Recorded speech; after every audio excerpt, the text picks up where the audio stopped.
Hi, I am Ashequka Lacey, and I am your Blaze Talk speaker, one of your Blaze Talk speakers for today. And for me, I wanted to talk about overcoming obstacles and persevering. I know that us as women, we go through so much, and sometimes it is very, very easy to not necessarily give up, but sometimes you slow down and then you lose the motivation and you lose the momentum for the things that you have started. I am here to tell you, do not stop and keep going and persevere. It is so important that when you set a goal for yourself that you keep going. I know that is very, very difficult. We go through so many things. We go through changes from jobs to having children to maybe new relationships or ending relationships. You do not want to let those things or those obstacles deter you from what your goal is. And me personally, I am here with my testimony to share with you about the obstacles that I have faced. Um, that I have also overcome, and I have persevered even when things looked very, very difficult to continue. I want to share my story with you, and I really, really hope that the tools and the things that I offer you is something that you can take away. So, first, I am again Ashequka, and I am an author, children's book author of two books, Jakobi and Me and The Little Girl with the Big Name. I also have a publishing company called Inspiring Jreams Publishing, where I do book coaching, and I'm basically like your accountability coach, and I help you through self-publishing. I also have a all natural skincare line that is called Baby Bays Naturals, which is targeted towards young children and babies who suffer with eczema, dry skin, and sensitive skin. Now, I know you're probably thinking, oh my gosh, she does a whole lot. It wasn't always like that. And for me to get to where I am today and to have the success that I feel is success, I went through a lot and I went through obstacles, and I was blessed to get to where I am today. So let's start from the beginning where everything changed. 2018, my life, I found out I was pregnant. I had a 9-year-old, and I was like, oh my gosh, I can't believe I'm about to have a baby. I already have a 9-year-old. And I was excited. I didn't feel sad or anything about it. But on October, well, not October, it was August of 2018 when I went in to find out the gender of my son. And well, now I know it's a boy, but I didn't then. And when I went to find out the gender, we were excited. It was him, my son, and my baby that I'm carrying, his father. And I walked in there, we're excited. He's looking at the gender. He tells us it's a boy. Once he tells us it's a boy, you can feel a shift in the energy. So I'm like, what's going on? Is everything okay? And he tells me that the femur on my son is very small, and he's worried about that. And it could mean that my son could have Down syndrome, or it could be some type of dwarfism. So immediately after that, I had to go to another hospital and get intensive ultrasounds done to look at this baby. And they looked at him and they told me that he had, it did look like a type of dwarfism, and it looked like a lethal type of dwarfism. And what my options were at the time, they asked me if I would like to have further testing done, like a amniocentesis, where they go in with this huge needle. They took the fluid out, and it was so scary because if they would have hit that sac, anything could have happened, right? So I go through that in my brain. I'm just like, oh my gosh, like I'm praying that he's okay. It took weeks, probably almost 2 months, just to get the results back of what this diagnosis was for my child. I end up talking to the genetic doctor, and they tell me that my son has a lethal form of dwarfism and that it is a possibility that he will not make it at all. That was heartbreaking, and I really didn't know what to think at that point, because I'm just like, how does this happen? Why did this happen? So many different questions.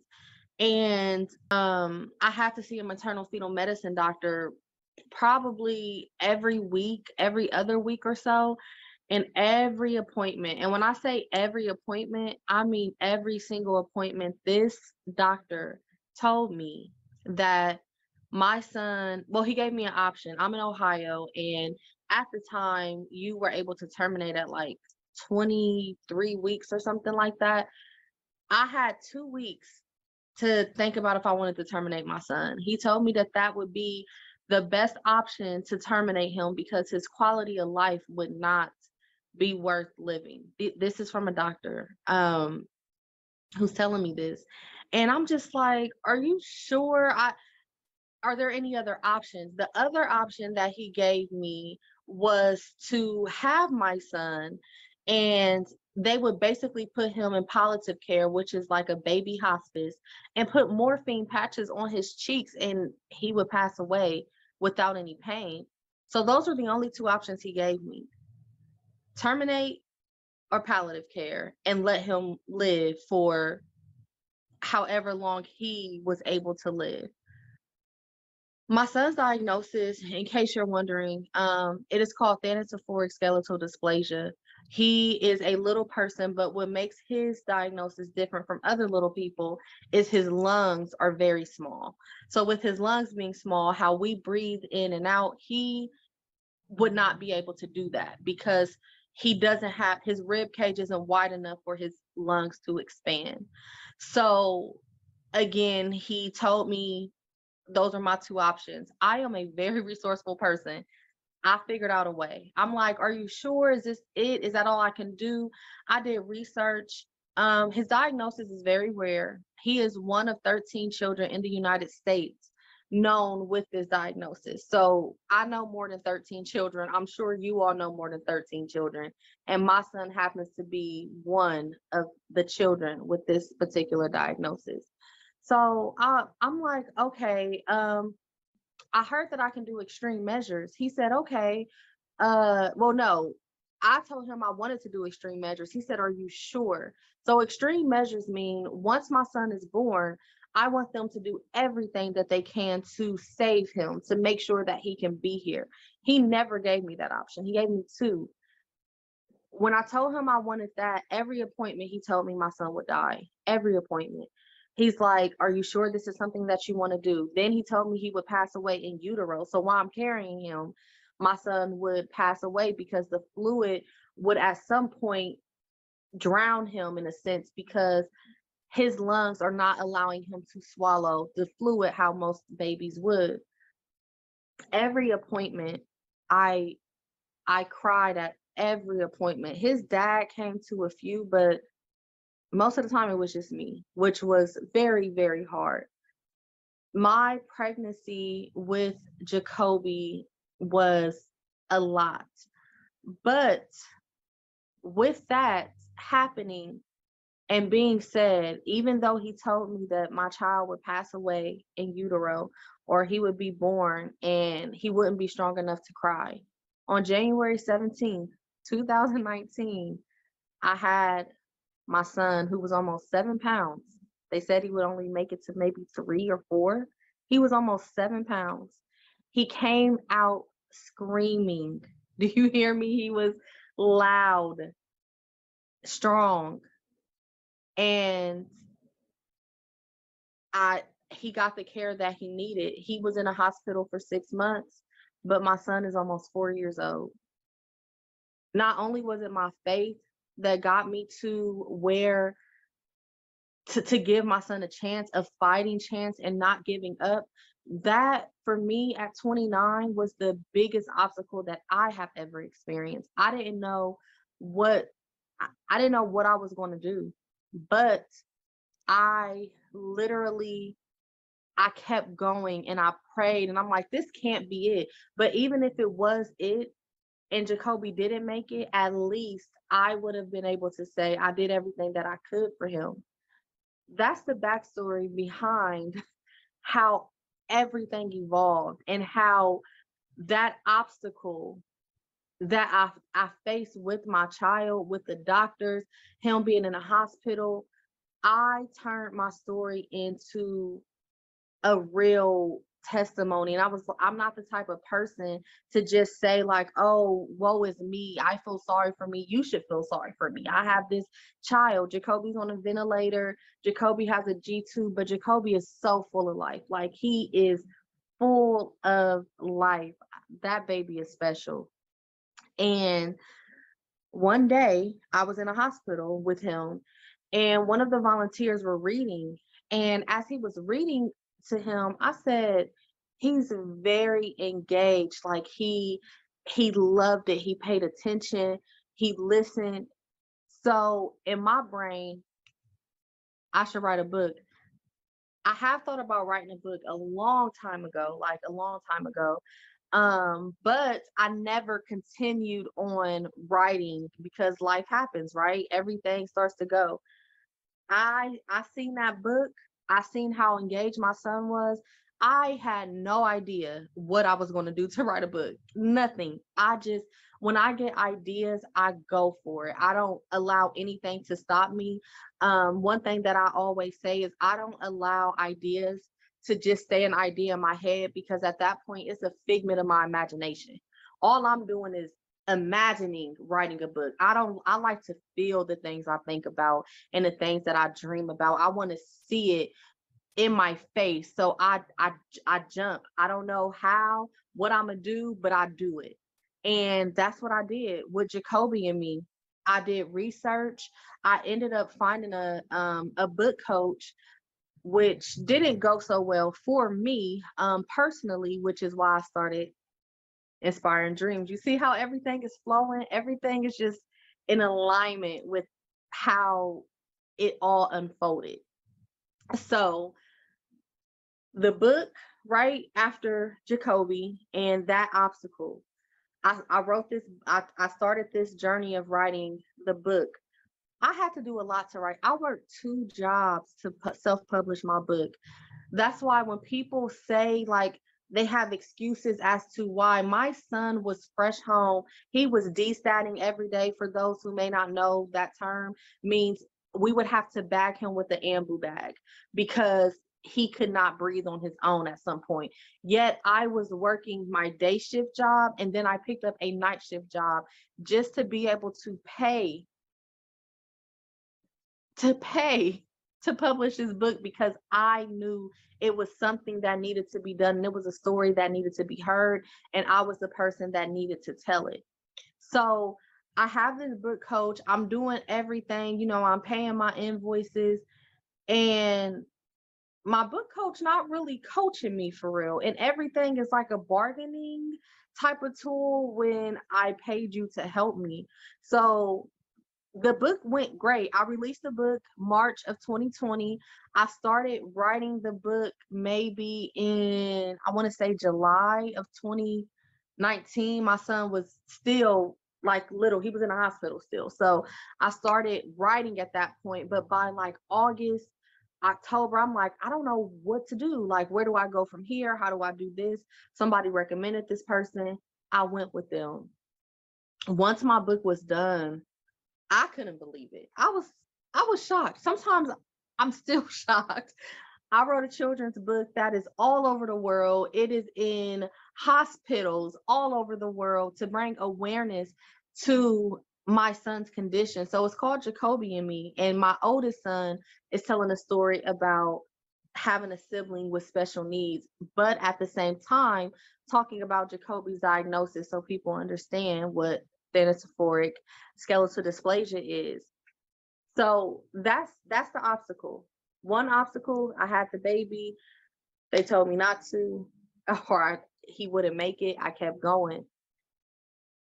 I see this baby, I see how engaged he is. I see that he likes being read to. So I have a bright idea to write a book. I work 2 jobs. I have 2 kids at home. That's the obstacle. The book gets done, right? I have a book coach who didn't coach me, who till this day still has never even seen the book physically. But for me, what I did is let me be a solution to somebody else's problem. I created Inspiring Dreams with a J, um, Dreams with a J. I created Inspiring Dreams because I wanted to be the coach I didn't have. I hold my clients accountable. I help them. I provide the resources that they need if they don't. Illustrators, editors, beta readers, formatting, everything that they need, I provide because I was jumping from person to person. How do I have a book coach and I don't have nobody telling me how I should get an editor? How do I find an illustrator? Thank goodness somebody I grew up with was an illustrator. So that was, something that was easy for me, but everything isn't always easy as it seems. However, the resilience that you have and the things that you build inside of you, the characteristics to just know, I don't have a give up mentality for anything. I don't care how hard it looks. And it's powerful what your mind allows you to think. I have people tell me all the time I live in the clouds or rainbows and unicorns is all I see. To be clear, I see the real, but one thing about me is I'm optimistic. So it's very easy for me to see maybe this particular thing may be hard. However, I'm a solution-based person, so I always figure it out. I tell people all the time, I don't have bad days. I don't. It sounds fake, but it's really real. I have bad moments in a day, but I don't let a whole day dictate, a one bad moment in a day dictate the way I'm going to carry out 24 hours. And you shouldn't either. I know that it takes training for the mind, but when you have blessings like I have blessings, and I have a child that I see every single day, laughing, playing, work, controlling a tablet, things that they told me he couldn't do, how dare I? That's how I look at it. How dare I complain, sit here, talk about something that is it's a small thing to a giant, really. It's just the mindset. So if you feel stuck ever, or you feel like you wake up with an attitude, observe what your surroundings is like. What type of energy are you allowing to be in your presence? Think about all of that because it plays a huge part of everything. Peace is everything. That's how I persevere. My son's father, it's just me. I could complain about it every day. But guess what? Jakobi doesn't want for anything. He doesn't want for nothing because when you put out, and I know it sounds so cliche because we always hear it, right? Like, oh, you put out good, good. It's a real thing. Like when you think positive thoughts, positivity really comes to you. I don't have a worry in the world. I don't care what my bank account look like. I don't care what may seem hard at the moment. It will work out. It's going to work out. It has to work out. That's what I tell myself. When things is off, I'm like, okay, it has to work out. There's no way possible that this is it. There's no way this can't be it. So with all that being said, after the book, then the publishing company, my son's skin was horrible. Okay. When I say horrible, I mean, wow. Oh my gosh. It was horrible. The eczema had turned him. My son is he's a little he's light. His skin was darker than me. And I was like, what can I do? We went to a dermatologist. When we went to the dermatologist, they gave him like steroids, but the steroids started to make his skin look blotchy. And I didn't like that. I'm like, our melanin is solid. We don't have it's why is your skin so blotchy? I reached out to certain people and asked for help. Nobody helped me. Rewind. What the doctor told me, I had 2 options. I found a third. Y'all won't help me? Say less.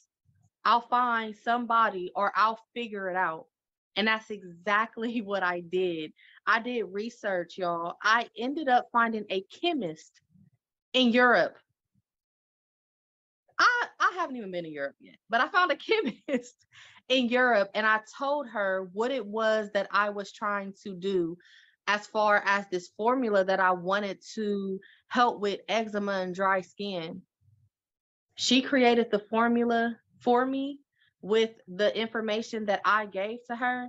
And y'all, I was in my kitchen whipping everything up. Have I ever done that before? Absolutely not.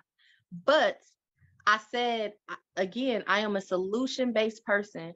It's an obstacle, I overcome it, and I persevere every time. That's exactly what I did. My son's skin was horrible. This wasn't working. So let me think of something that I can do. So that's exactly what I did. I came up with a solution and now I have Baby Bays Naturals. Just in 1 year, I launched 3 things. My book, a publishing company, and a skincare line. Even through the heartache, heartbreak, working multiple jobs, being a single mom, and having a medically fragile child, I kept going. If you don't take anything away from me today, I want you to tell yourself you are beautiful, you are strong, you are powerful, and you really can do anything. You can. Keep going. Take that idea out of your head and bring it to reality because you can do it. I did it with everything that happened. Every life is still life and right now, but I keep going. This is your sign, if you needed one, to keep going. I appreciate you all listening, and I hope that you take away anything. You can follow me at Inspiring Dreams on Instagram and Facebook, and Baby Bays Naturals on Instagram and Facebook as well. And thank you all. Enjoy the rest of your talk. Yeah, y'all clap it up, give the hearts, give the flowers. Our girl did that. These are the stories they won't tell us. These are the stories they won't. Hey, girl. Hi. How Hi. are you, mama? I am doing great. That was so spiritual and not in the way that was all rosy. You took us to the valley with you, sis. You took us on that trek up. You brought us here. You showed us that it don't always, I love it. I give you your flowers. I'm gonna get to the questions because I want them to get in as many as they can. But do you want to say anything as I bring up the first question? I just want to say thank you, Casey, so much for allowing me to be able to tell my story. I really got emotional even watching and listening to it back because with life we keep going so much that sometimes when you're going you don't actually see everything that you've done. So just hearing it back to me as me saying it was kind of surreal. So thank you so much. You are everything, sis. You are everything, and you ain't walking nothing by yourself. You got a whole gang of folk with you. I promise you that. Okay, we got you. Okay. Thank you. You're welcome. Okay, so first question is from Tiffany Brown, and she says your story is powerful. Second, can you self-publish without going through Amazon KPD? Absolutely. I do not actually publish anything with Amazon. I have a distributor, so when I do publish my books, they put it on Amazon, but I get 100% rights to everything that I publish unless somebody buys it through Amazon. So if you're interested, hit me up. I can consult with you and let you know, but no, you do not have to go through Amazon. I actually do not recommend you go through Amazon. They take like 60% of your money. They do, yeah, 60%. Ashequka, you have another question from Adorned Lily and Papery. I hope I said that right. And she asks, when self-publishing with a coach/additional help, what is the minimum needed to submit in order to secure additional help in completing a writing? So it honestly just depends on what it is that you want to write about and what your self-publishing needs are. My self-publishing company is set up for me to make sure you're great, not for it to make sure I'm getting paid. I give you all the tools and resources that you need. So if you just need help with getting the book started, I can help you with that. But if you're just like, okay, I just want to actually learn how to self-publish, then I can help you with that too. So you can actually like choose what it is that you need with my publishing company on getting your story told and getting everything written out.